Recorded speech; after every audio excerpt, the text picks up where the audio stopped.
아름다우시죠? 네.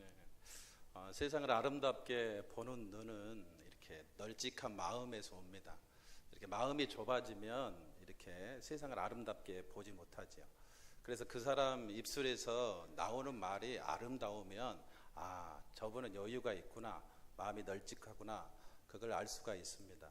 여러분, 우리가 마음을 넓게 살 수 있는 소중한 하나님의 사람들 되었으면 좋겠습니다. 마음이 좁아지면 나타나는 현상이 한 가지 있는데 어떤 거냐면 사람들을 안 좋게 보기 시작합니다. 그리고 안 좋게 보면서 안 좋은 말을 하지요. 그것은 상대방의 문제도 있겠지만 그래도 내 마음이 좁은 데서 오는 것이 더 많은 경우가 있습니다. 성경에는 축복과 더불어서 한 가지 단어가 더 있는데 그 저주라는 단어입니다. 이 축복의 단어는 이렇게 사람들에게 아름다운 것을 선포하고 좋은 것을 선포하고 행복한 것을 선포하는 것이 축복이지요. 반면에 이 저주는 사람들에게 안 좋은 것을 선포하고 괴롭게 하고 힘들게 하는 것이 뭐냐면 이 저주의 말입니다. 그런데 이 말이 축복과 저주는 그냥 내 안에서 그냥 나오는 것이 아니고 그 말은 사람의 인생을 좌우하기도 합니다. 안양 그 청소년 보호감호소라는 곳이 있는데 그곳에 한번 가서 설교를 한 적이 있는데 아이들이 한 이렇게 800명 정도 모여 있는 곳입니다. 그 전날 이렇게 전화를 받아서 이곳에 와서 설교 좀 해주시겠습니까? 제가 착해요, 안 착해요? 그렇다고 해주세요. 엄청 이렇게 마음이 조이는 거예요. 왜 그러냐면 거기 그 청소년들이 멋모르고 막 이렇게 살인 그 다음에 여러 가지 범죄를 저지르고 그곳에 왔는데 저같이 착한 사람이 가서 견딜 수 있을까? 저녁에 하나님께 기도했어요. 그런데 하나님께서 하시는 얘기가 경환아 걱정하지 마라. 네가 차라리 범죄형이다. 그래서 용기를 얻고 갔습니다. 가가지고 이렇게 딱 봤더니요, 제가 생각했던 거하고 거기 있는 아이들이 너무 다른 거예요. 제가 생각하기에는 좀 막 칼자국도 있고 막 무섭게 생길 줄 알았는데 애들이 진짜 착하게 생긴 거예요. 머리를 이렇게 쫙 깎아가지고 이렇게 있는 모습이 세상에 어떻게 저런 애들이 그런 범죄를 저질렀지? 라는 생각이 이렇게 들었습니다. 차라리 여기 있는 분들이 거기 있는 애들보다 참 범죄라는 것이요 한순간인 것 같아요. 한순간. 거기는 들킴 죄인이고 우리는 들키지 않는 죄인이잖아요. 그래서 제가 좀 그 아이들이 찬양하는 것을 보면서 마음을 많이 바꿨습니다. 정말 이쁘고 정말 아름답구나 라는 생각을 했는데 이렇게 찬양을 시작하면서 치유적인 찬양이 좀 있었던 것 같아요. 사랑합니다. 나의 예수님을 찬양하는데 사랑한다 아들아, 이 찬양하는데 여기서 눈물이 훌쩍훌쩍 흐르더니 한 아이가 너무 괴로웠던지 가슴을 쥐어짜면서 막 뒹구는 거예요. 그 뒹구는데 막 소리를 지르는데 하고 소리를 지르는 거예요. 그래서 다른 그 집회에 방해될까 싶어서 이렇게 그 아이를 딴 쪽으로 이렇게 데리고 가게 하고 집회를 마치고 나서 그곳에 가봤는데요, 그 애가 그때까지 한 1시간 정도 예배를 드렸는데 1시간이 지나도록까지 고함을 치고 있었습니다. 그 고함을 치는 내용은 그런 내용이에요. 갑자기 얘가 돌변을 하더니 남자 목소리를 내면서요, 내가 죽어버려. 무섭지 않아요? 여러분은 담대하십니다. 근데 조금 있다가 여자 목소리를 내면서 그러는 거예요. 니만 아니었어도. 그 안에, 그 애 안에 뭐가 있는 것 같아요. 이렇게 뭐 귀신이 들렸나 해서 나사렛 예수 그리스도를 명하노니 막 떠나가라 했는데 효과가 없어요. 그러면 귀신 들린 거예요, 안 들린 거예요? 내가 능력이 없는 겁니까? 귀신이 그 안에 없는 겁니까? 못 믿으셔요. 적어도 그렇게 얘기하면 귀신이 떠나가야 되는데, 근데 그런 경우들이 있어요. 뭐냐면 진짜 귀신의 문제가 있고 내적인 마음의 문제가 있을 경우가 있어요. 그럴 때는 어떻게 하냐면 계속해서 나사렛 예수 그리스도를 쫓아내려 하면 여러분의 영성이 수준이 바닥이 납니다. 그러니까 그럴 때는 어떻게 하냐면 찬물을 먹이세요. 물을 탁 먹이면 확 깨어나요. 그래서 물을 이렇게 먹이고 나서 이렇게 잔잔하게 좀 등을 쳐주면서 하니까 이렇게 정신이 바짝 들었어요. 그러면서 그 애가 애에게 한번 물어봤어요. 너 아까 이렇게 남자 목소리를 내면서 무서운 목소리를 내면서 너 나가 죽어버려 라고 얘기했고, 여자 목소리를 내면서 너만 아니었었다 이런 소리를 냈는데, 너 요거 생각나는 거 없니? 왜 그랬어? 라고 물어봤더니 얘가 기억을 하는 거예요. 그거 저 어렸을 때 저희 엄마가 아빠가 한 얘기예요. 두 분이 원치 않는 결혼을 했는데요, 술만 먹으면 아버지가 해서는 안 될 얘기를 하는 거죠. 그때 너가 배가 부르는 바람에 내가 너하고 결혼했다. 그러면서 너 같은 놈 나가서 죽어버려라. 내 인생을 망친 놈이라는 거죠. 이 아내는 그것을 듣고 있다가 너무 화가 나고 가슴이 아프니까 또 그 애기한테 얘기는, 내가 너만 아니었으면 너 아빠하고 결혼 안 했어. 너가 내 인생을 망친 애라는 거죠. 그런데 그렇게 이쁘게 생긴 애의 인생이 여러분 뭐가 그렇게 한순간에 그렇게 아름답게 생긴 애가 그렇게 됐어요? 그 아버지 마음 안에, 그 어머니 마음 안에 인생에 대해서 해결도 하지 못한 그 말이 뭐가 돼버린 거예요? 저주가 돼버린 거예요. 여러분, 그냥 저주는 악독을 가지고 하는 것이 아니고요, 언제 하냐면 이럴 때 한다는 거예요. 내 안에 그 문제가 해결이 안 되면요, 다른 사람한테 그걸 막 쏟아내요. 막 쏟아내다 보면 그것이 효과가 없는 것 같은데요, 한 사람의 인생을 완전히 망쳐버릴 수 있다는 거예요. 미국에서 이렇게 이 축복에 대해서 대학 연구진들이, 워싱턴 대학에 있는 연구진들이 조사를 해서 연구를 한 대목이 나오는데, 미국이 이렇게 축복받은 이유들이 여러 가지가 있는데, 그것은 매사추세츠 주의 조그만 오두막에서부터 미국이 이렇게 축복을 받게 되었다. 거기에 두 사람이 살고 있었는데, 한 사람은 조나단 에드워드, 그리고 한 사람은 사라.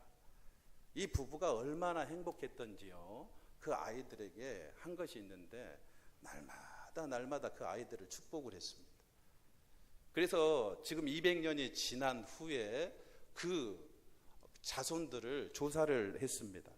그 자손들을 조사했더니 총 617명인데요, 대학 총정이 12명이 나왔고, 교수가 75명, 의사가 60명, 성직자가 100명, 군대 장교가 75명, 저수가가 80명, 변호사가 100명, 판사가 30명, 공무원이 80명, 하원의원이 3명, 상원의원이 1명, 부통령이 1명 나왔어요. 뭡니까? 가난했어요. 유산도 없어요. 아무것도 없는 집안에 한 가지 가진 것이 있는데 뭐냐면, 삶에서 그렇게 어려웠을 삶인데도 불구하고 무슨 말을 하고 살았어요? 축복의 말을 하고 살았다. 축복이라는 것은 환경을 점령하는 능력이 있는 줄로 믿습니다. 환경을 바꾸는 능력이 있는 줄로 믿습니다. 우리의 삶을 바꾸는 것은 어떤 것이냐면, 마음에서 그냥 화풀이 하려고 나오는 소리가 아니라는 거예요. 그냥 나도 무심코 그냥 뱉은 소리가 아니고, 이 소리를 정복하고 이 소리를 이기고 축복의 말을 할 때 우리의 삶의 환경이 바뀔 줄로 믿습니다. 그런데요, 그냥 막 얘기해버린 한 사람이 있었는데, 동시대에 똑같이 영국에서 건너온 같은 시대에 같은 사람이 있었어요. 그 사람이 뭐냐면 맥스 주크라고 하는 사람입니다. 이 사람은 술주전병이었어요. 이 영국에서 미국으로 넘어가고 삶이 너무 안 풀렸던지 그냥 가는 일마다 안 됐어요. 그러다 보니까 아이들한테 모진 말을 쏟았습니다. 그냥 가슴에서 나오는 얘기 그냥 막 쏟아버렸어요. 애가 알아듣든지 못 알아듣든지 막 얘기했어요. 그런데 200년이 지난 후에 그 가정은 1292명이 되었습니다. 그런데 유아 시기에 사망한 애들이요 309명, 직업적으로 거지를 하는 사람이 310명, 불구자가 440명, 매춘부가 50명, 도둑이 60명, 살인자가 70명, 보통 사람으로 그냥 지낸 사람이 53명. 여러분, 잘된 수준이 그냥 사는 거였어요. 그 가문은요, 최고로 잘된 사람이요, 그냥 사는 거예요. 여러분, 우리 삶에 하나님께서 주시고자 하는 한 가지가 있다면 그것은 행복하기를 원하는 것인 줄로 믿습니다. 근데 행복을 만드는 것이 있습니다. 만드는 것이 뭐냐면 우리가 아무렇게나 느낀 대로 그냥 얘기하는 것이 아니고 그것을 이기고 축복하는 것. 그것이 우리의 삶을 새로운 지경으로 만드는 소중한 영적인 비밀인 줄로 믿습니다. 아브라함의 가정은 그의 아버지는요, 맥스 주크 같은 사람이었죠. 우상 숭배를 하고 술주전뱅이에요. 하물며 아브라함의 어린 시절을 이렇게 살펴보면 탈무드에 보면 그런 얘기가 나와 있어요. 하도 이렇게 술을 먹고 그렇게 하니까 아브라함이 나는 아버지처럼 되지 않는다. 그래서 아버지가 가장 좋아하는 것이 그 술을 먹는 이렇게 돈이 어디서 생기는가 봤더니 그 우상을 만들어 가지고 그걸 팔아 가지고 하는, 그걸 하루 저녁에 가 가지고 몰래 다 깨버렸다. 아브라함은 안 좋은 가정에서 태어났어요. 힘든 가정에서 태어났는데 이 세상에 역사적으로 이렇게 축복받는 사람이 없을 만큼 그 축복을 받았던 이유가 무엇 때문이냐면 아브라함 대에서 저주를 뭘로 바뀌었냐면 축복으로 바꾼 줄로 믿습니다. 여러분, 우리가 그냥 무슨 말인지 할 수 있어요. 그런데 여러분, 가장 마음 편하게 얘기하는 대상이 누군지 아십니까? 실수를 가장 많이 하는 대상, 아무 말이나 막 하는 대상이 있대요. 그게 신기하게 가족이래. 가장 사랑해야 될 사람인데도 불구하고 가장 막 얘기하는 거예요. 참지 못하고 막 얘기하는 대상이 바로 가족이라. 여러분, 혹시 부시 대통령 때문에, 그리고 지금 미국의 대통령이 누구죠? 오바마 대통령 때문에 막 가슴에 상처를 받으신 분 계신가요? 대부분의 사람들은 누구에게 상처를 받았냐면 아버지에게, 어머니에게, 선생님에게 가장 존경하고 사랑 받아야 될 대사람에게 여러분 상처를 받고 살아요. 여러분, 교회에 와서 우리의 삶이 역전되기를 원합니다. 하나님께서는 우리가 어떤 사람이 되기를 원하시냐면 바로 축복하는 사람이 되기를 원하시는 줄로 믿습니다. 세상에서 가장 큰 행복은 어디서 나오냐면 축복에서 나와요. 축복받으면 행복해집니다. 축복받으면 즐거워지고요. 축복받으면 기분이 좋아지고, 축복받으면 안 할 것도 하게 돼요. 축복받으면 여러분 다른 사람을 많이 사랑하게 될 줄로 믿습니다. 축복받으면 마음에 여유가 생겨가지고 여러분, 사람 마음이 여유가 생기면 좋은 얘기하고 살아요. 여러분, 우리가 우리 선에서 모든 것을 끝낼 수 있는 그런 축복을 받는 하나님의 사람들 되었으면 좋겠습니다. 그런데 이 축복 중에서 최고의 축복이 있는데 그 축복이 뭐냐면 사랑이라는 것입니다. 저는 창세기 12장을 읽으면서 한 가지, 하나님께서 아브라함에게 이르시되 너는 너의 고향 친척 아버지의 집을 떠나 내가 내게로 보여줄 땅으로 가라. 이 말씀을 읽으면서 그런 생각이 들었어요.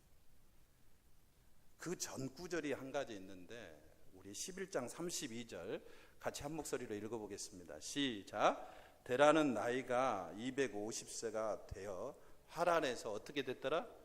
죽었더라. 아버지가 죽었어요. 그 아버지가 죽어서 여러분, 아무리 못난 아버지라도 아버지가 돌아가시면 마음이 참 아픕니다. 그래도 사랑했던 순간들이 많이 생각하고 또 채송했던 것들이 많이 생각이 나요. 이 장면을 스데반은 사도행전 7장에 그렇게 얘기를 하고 있어요. 아버지가 돌아가시고 나서 하란에서 가나안으로 떠났더라. 오늘 말씀하고 똑같은데요. 그런데 여기서 왜 그때 하나님은 아브라함에게 왜 이런 말씀을 하셨을까? 제게 한번 그런 경우가 있었는데, 저희 아버님이 돌아가시고 나서 이렇게 상을 치르고 나서 교회로 돌아왔더랬습니다.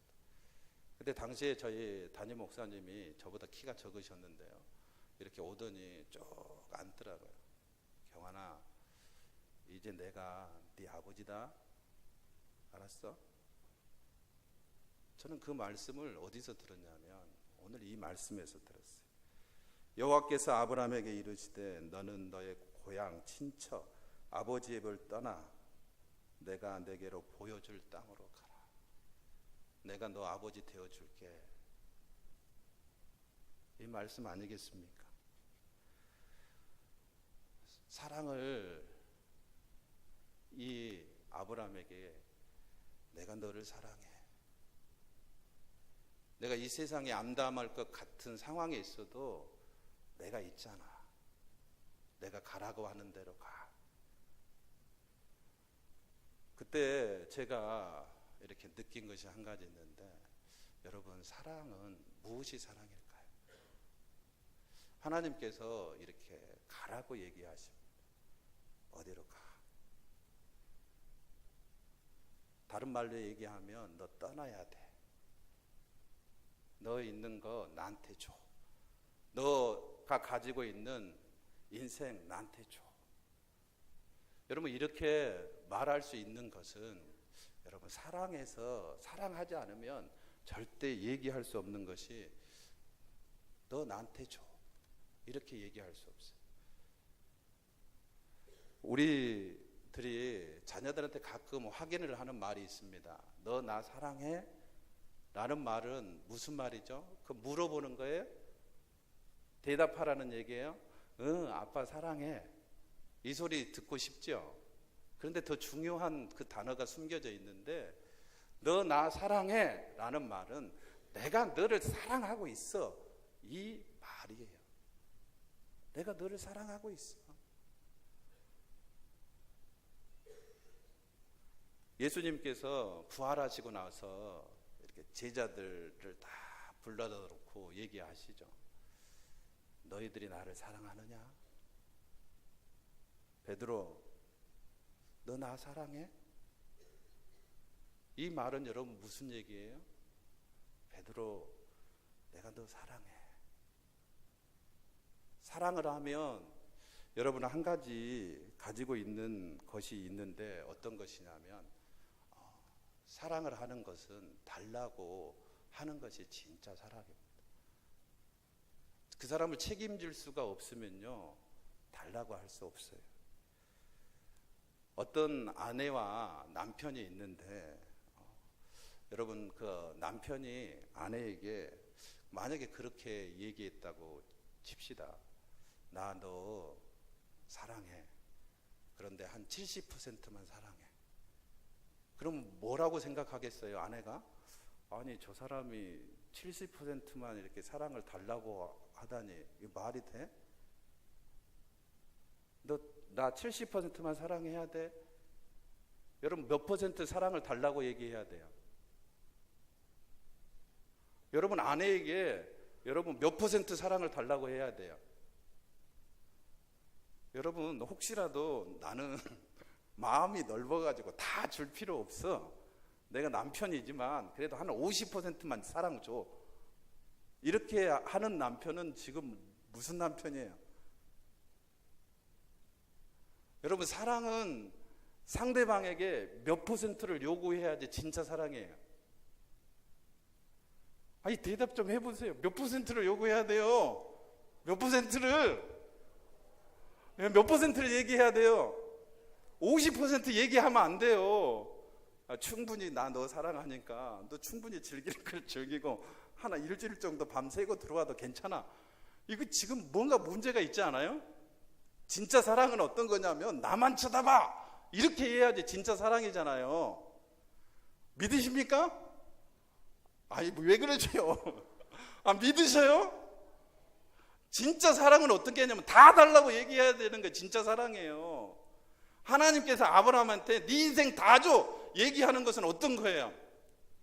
나 너한테 인생 걸었어 이 얘기 아니에요? 로마서 12장에 보면 이 세대를 본받지 말고 너희 몸을 영적인 제사로 다 드리라는. 이 얘기는 무슨 얘기예요? 나 너 사랑한다는 얘기예요. 사랑한다는 얘기. 나 너한테 다 줄 수 있어. 다 줬어. 그러니까 너 있고 나한테 줘. 이 얘기는 여러분 사랑한다는 얘기예요.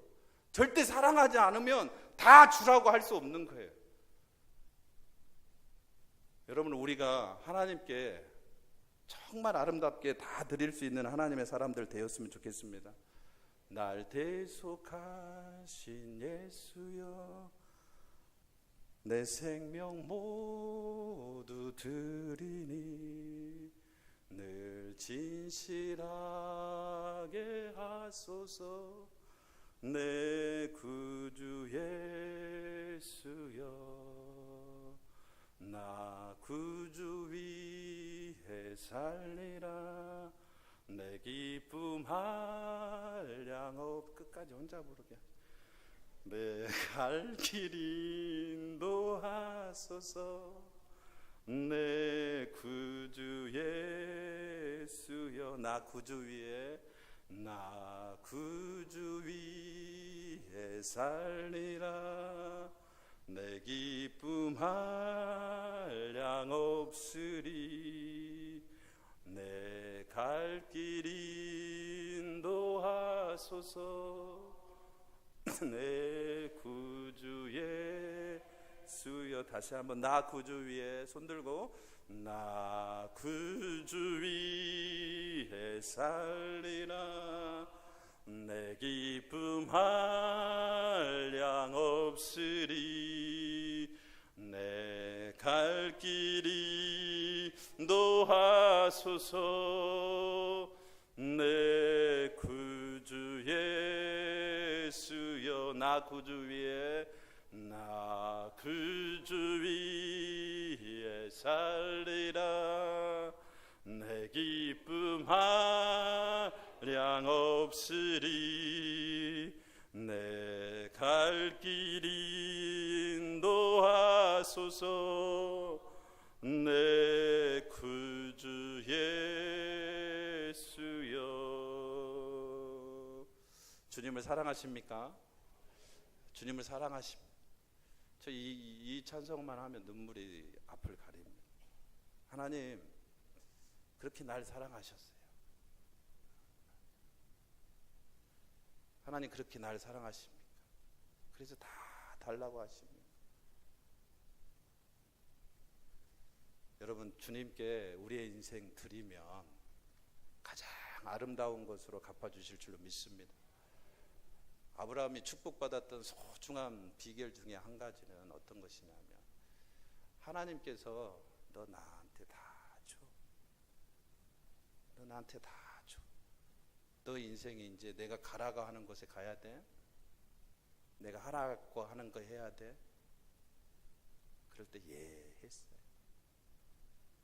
여러분, 우리의 마음이 넓어지는 때는 언제냐면 그럴 때인 것 같지. 주님이 이거 해 할 때가 있어요. 가끔 여러분 마음이 아프십니까? 그럴 때 주님이 용서해. 그러면 하라고 하는 대로. 왜? 사랑하시니까. 날 좋아하시니까. 예, 용서하지요. 가라고 하는데 가라고 할 때, 때는 내 여건이 안 돼도 주님 믿습니다. 가면 하나님께서 우리에게 큰 은혜를 내려주실 줄로 믿습니다. 그럼 여유가 생기잖아요. 진짜 여유는 언제 오냐면요, 돈이 많아서 오는 여유가 아니더라고요. 진짜 여유는 언제 오냐면요, 주님께 순종할 때 열리는 은혜. 내 그릇, 그 조그만 그릇을 깨고 높게 하실 때가 언제냐면, 내가 너 사랑해, 한번 해봐, 이럴 때 우리 인생이 크게 열릴 줄로 믿습니다. 그것이 진짜 사랑 아니겠습니까? 축복의 두 번째는 어떤 것이냐면 우리 그릇을 깨는 겁니다. 주님의 생각으로 바뀌어야만이 할 수 있는 게 뭐냐면 축복이에요. 도저히 내 생각으로 나는 도저히 방법이 생각이 안 나요. 내 말이 생각이 안 나요. 어떻게 저 사람을 축복하지? 주님께서 축복하라고 하는 대상들을 이렇게 보면 여러분 감히 우리가 할 수 없는 대상들에게 축복하라고 얘기를 하셨어요. 축복할 수 없는 상황에서 축복하라고 한 거예요. 그 얘기는 어떤 얘기냐면 네 생각 깨고 해. 나를 믿고 한번 선포해봐. 나를 믿고 한번 해봐. 첫 번째 주님께서 축복하기 전에 아브라함에게 한 것이 한 가지 있는데 내 본토 친척 아비집을 어떻게 하라고요? 떠나라고 했어요. 떠나라. 우리가 가지고 있는 생각들을 주님의 생각으로 바꿔야 될 줄로 믿습니다. 우리의 생각을 떠나야지 비로소 주님의 생각을 할 수 있어요. 우리는 입술에서 불평이 나오고 원망이 나오고 저주가 나오는데요, 축복을 하려고 하면 어떻게 되냐면 내 생각을 떠나야 돼요. 프랑스 병사가 2차 세계대전 때 이렇게 전쟁을 하다가 총탄에 팔이 맞았어요. 그래서 팔 하나가 뚝 하고 떨어졌다. 뚝 하고 떨어졌는데 옆에서 보고 그것을 수술하고 있는 의사가 너무 이 사람의 인생이 너무 걱정되는 거예요. 어떡합니까? 당신 팔 하나를 잃었네요. 그랬더니 그 프랑스 병사가 하는 얘기가 저는 팔을 잃지 않았습니다. 나는 팔 하나를 내 조국 프랑스에게 바친 것입니다. 생각이 다르잖아요. 우리가 가지고 있는 생각을 떠나야지 여러분 더 큰 것을 보게 될 줄로 믿습니다. 축복성 중에 때로는 너의 앞에 어려움과 아픔이 있지. 여러분 가만히 한번 생각을 해보세요. 여러분 축복성이면 막 잘 되라 뭐 이렇게 해야 되잖아요. 근데 축복성의 시작이 뭐냐면 때로는 너의 앞에 어려움과 아픔이 있지만, 이게 축복성입니까? 여러분 어떻게 생각하세요? 축복성이 어려움과, 이걸 피해서 가라고 얘기해야지. 어려움과 아픔이 있지만, 근데 그 다음이 중요해요. 담대하게 주를 바라보는 누구의 영혼? 너의 영혼. 별로 감동이 없으셔요? 이거 엄청나게 감동받은, 뭐냐면 여러분 진짜 축복은 어떤 것이냐면 이 세상의 관점이 아니라는 거예요. 진짜 축복은 야곱이 요셉에게 축복하면서 신기한 것이 한 가지 있어요. 야곱이 수많은 화살을 맞췄는데 그것을 이길 수 있었던 것이 뭐냐면 요셉의 팔이 도리어 어땠습니다? 굳셌습니다 라고. 요셉이 그 어려움을 이길 수 있었던 것은요, 요셉의 생각이, 요셉의 마음가짐이 그 모든 상황을 이길 수 있는 힘이 있었다는 거예요. 여러분 이길 수 있는 생각이 우리 안에 있기를 원합니다. 그 프랑스 병사는요, 뭘 이길 수 있냐면 장애를 이길 수 있는 것이 뭐냐면 그의 생각이 달랐다는 거예요. 차원이 달랐다는 거예요. 나는 조국에 내 왼팔을 바쳤어. 멋진 생각이잖아요. 하나님께서 우리에게 축복을 할 수 있는 능력을 주실 줄로 믿습니다. 그런데 그 축복의 능력은 뭐냐면요, 생각이 믿음으로 바뀌지 않으면 절대 할 수 없는 것이 뭐냐면 축복입니다.